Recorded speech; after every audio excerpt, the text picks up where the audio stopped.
Hello YouTube family and my friends, welcome back to my YouTube channel. कैसे हैं आप सब? आई होप बहुत अच्छे होंगे और अपना बहुत अच्छा वाला ध्यान भी रख रहे होंगे, मन लगा के पढ़ाई कर रहे होंगे। और जिन्होंने भी सीटेट का फॉर्म फिल किया हुआ है वो अपनी तैयारी, अपनी प्रिपरेशन बहुत ही जोर शोर से कर रहे होंगे। तो मैं हूँ आपकी अभिलाषा और आप देख रहे हैं आपका अपना यूट्यूब चैनल मेरी अभिलाषा है। तो आज का वीडियो मैं आपके लिए लेकर आई हूँ कि मैं अपनी सीटेट की जर्नी आपसे शेयर करना चाह रही हूँ। बिकॉज क्या होता है ना, जब हम एग्जाम की प्रिपरेशन कर रहे होते हैं तो हमारे अंदर ना बहुत ही ज्यादा डर होता है, और अगर हम एक दो बार अगर उसमें फेल हो गए होते हैं तब तो और भी ज्यादा डर होता है कि पता नहीं इस बार क्या होगा।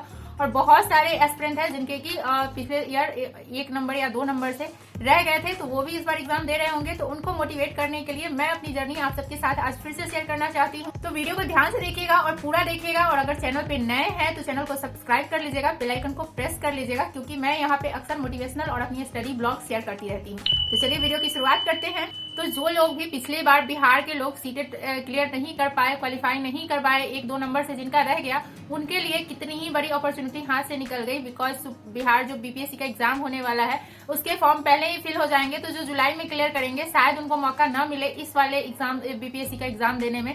तो उनके हाथ से कितनी बड़ी मौका निकल गई जिनका बीएड या फिर डीएलएड कोई भी टीचिंग ट्रेनिंग कोर्स कंप्लीट रहा होगा और उन्होंने सीटेट क्लियर नहीं किया हुआ होगा, तो उनके लिए बहुत ही बड़ी अपॉर्चुनिटी हाथों से निकल गई।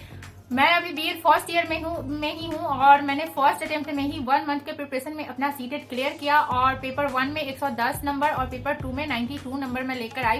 तो मैं आप सबके साथ ये जर्नी शेयर करूंगी कि मैंने 1 मंथ में ही किस तरीके से पढ़ाई की कि मेरे इतने अच्छे मार्क्स आ गए, वो भी फर्स्ट अटेम्प्ट में।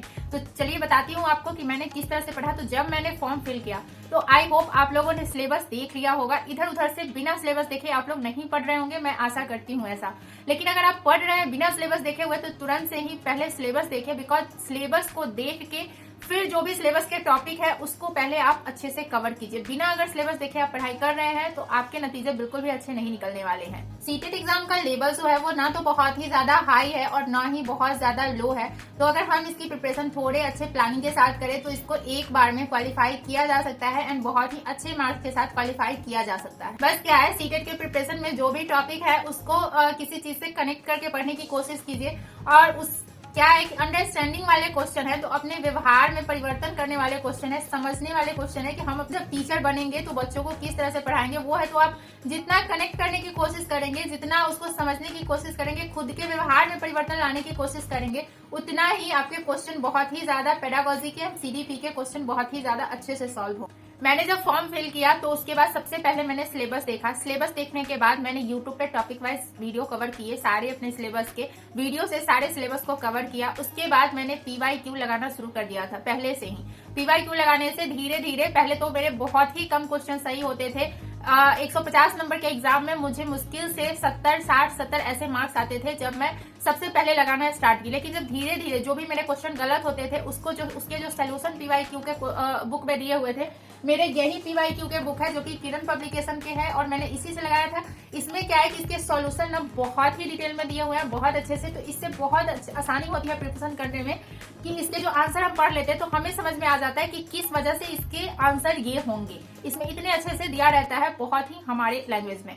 तो इससे मैंने PYQ लगाना शुरू किया और धीरे धीरे मेरे नंबर जो है वो इम्प्रूव होने लगे। तो PYQ लगाने के बाद आपको करना है कि मॉक टेस्ट ले लेना है। मैं सचिन सर का मॉक टेस्ट ली। सचिन सर का मॉक टेस्ट इसलिए मुझे सही लगा क्योंकि उनके जो मॉक टेस्ट के पैटर्न है वो कहीं ना कहीं जो सीपीएससी का जो क्वेश्चन है सीटेट का उससे बहुत ही ज्यादा मैच होता है, एंड जो उनका डिस्प्ले बनाया हुआ है उन्होंने वो बिल्कुल मैच करता है। जो वहां पे कंप्यूटर पे जो सीबीएसई का है डिस्प्ले पे जो क्वेश्चन आता है सेम उससे मैच करता है, और क्वेश्चन के पैटर्न भी बहुत ही ज्यादा मैच होते हैं, और उससे बहुत ही प्रिपरेशन बहुत अच्छी हो जाती है। एक तो पता चल जाता है कि मेरे कितने मार्क्स आ रहे हैं। मैं यहाँ पे देती थी तो मेरे मॉक टेस्ट में 100 नंबर से लेके 110 तक ही आते थे, एंड सेम उतना ही मेरे एग्जाम में भी आए। कभी मेरे मॉक टेस्ट में बहुत ज्यादा मार्क्स नहीं आए, ना कभी बहुत कम मार्क्स आए। जितने मार्क्स मेरे हर मॉक टेस्ट में आए उतने ही मार्क्स मुझे अपने एग्जाम के रिजल्ट्स में भी मिले।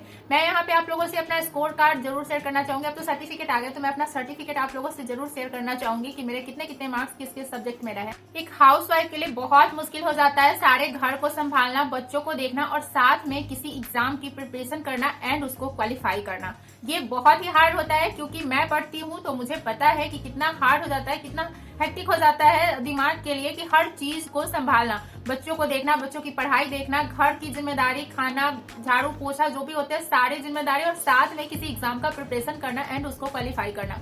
ऐसे में आपका मोटिवेट रहना बहुत जरूरी रहता है। अगर आपके मोटिवेशन डाउन हुए तो फिर आपका एग्जाम क्वालिफाई नहीं हो पाएगा। घर और बच्चों की सारी जिम्मेदारी को देखते हुए और खुद को पॉजिटिव रखते हुए कि नहीं मैं कर सकती हूँ, ये सोचते हुए एग्जाम की प्रिपरेशन कीजिए।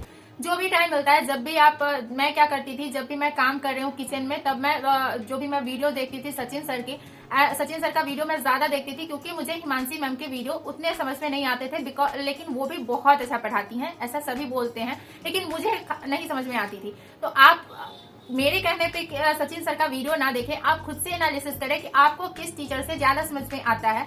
और क्या होता है कि सभी टीचर के पढ़ाने के तरीके अलग अलग होते हैं, सबके अपने लैंग्वेज होते हैं, अपने पढ़ाने के तरीके होते हैं, तो वो आपको कौन से टीचर के सबसे ज्यादा अच्छे लग रहे हैं या सबसे ज्यादा समझ में आ रहा है, उस हिसाब से अपना वीडियो किसी एक टीचर का चूज कर लीजिए और एक टीचर से ही प्रिपरेशन कीजिए। क्योंकि जब आप 2-4 इधर उधर पढ़ने लगते हैं ना, फिर कंफ्यूजन बहुत ही ज्यादा दिमाग में होने लगती है। तो एक प्लानिंग के साथ पढ़ाई कीजिए कि मुझे पहले सिलेबस कंप्लीट करना है और साथ में PYQ लगाना है। मॉक टेस्ट, ब्लास्ट की चीजें होती है, सबसे पहले ये चीजें होती है कि हम सिलेबस के टॉपिक को कवर कर ले और साथ में PYQ लगाते रहे। बिकॉज क्या होता है, PYQ में जो CDP और EVS वगैरह के जो क्वेश्चन है वो इतने ज्यादा रिपीट होते हैं ना, क्योंकि कितने ही शिफ्ट में एग्जाम होते हैं और जो उसके सिलेबस है वो बहुत ही लिमिटेड है। सीटेट के सिलेबस बहुत लिमिटेड है और एग्जाम कितने ही सारे शिफ्ट में होते हैं, तो जाहिर सी बात है कि क्वेश्चन तो रिपीट होते ही है। तो इसलिए PYQ बहुत मस्ट है, बहुत इंपॉर्टेंट है कि PYQ सीटेट में लगाना बहुत जरूर। PYQ लगाने से एक बहुत ही दिमाग में बैठ जाता है कि चलो इसी तरह के क्वेश्चन पूछे जाते हैं। जितने आप PYQ लगाएंगे उतने आपके दिमाग में बैठते जाएंगे कि नहीं इसी तरह के क्वेश्चन पूछे जाते हैं,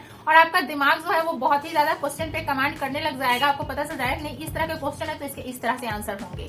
तो एक प्लानिंग के साथ अपनी प्रिपरेशन कीजिए और इस बार सीटेट को जरूर क्वालिफाई कीजिए। आई होप ये वीडियो आपके लिए हेल्पफुल हुई होगी। बिकॉज क्या है कि अब सीटेट क्वालिफाई करने से भी हमें जॉब नहीं मिलने वाली है टीचिंग लाइन में। बिहार में भी पहले क्या था कि बिहार में मिल जाता था सीटेट क्वालिफाई करने पे ही, लेकिन अब हमें बिहार में भी BPSC के द्वारा एग्जाम कंडक्ट कराया जाएगा और उसको देना पड़ेगा। तो अब अगर सीटेट क्वालिफाई रहेगा तभी तो हम सुपर टेट में बैठ पाएंगे। और जिन्होंने भी अपना BA DLED कंप्लीट कर लिया था वो सीटेट क्वालिफाई नहीं किए, जिसकी वजह से वो इस बार शायद नहीं बैठ पाएंगे।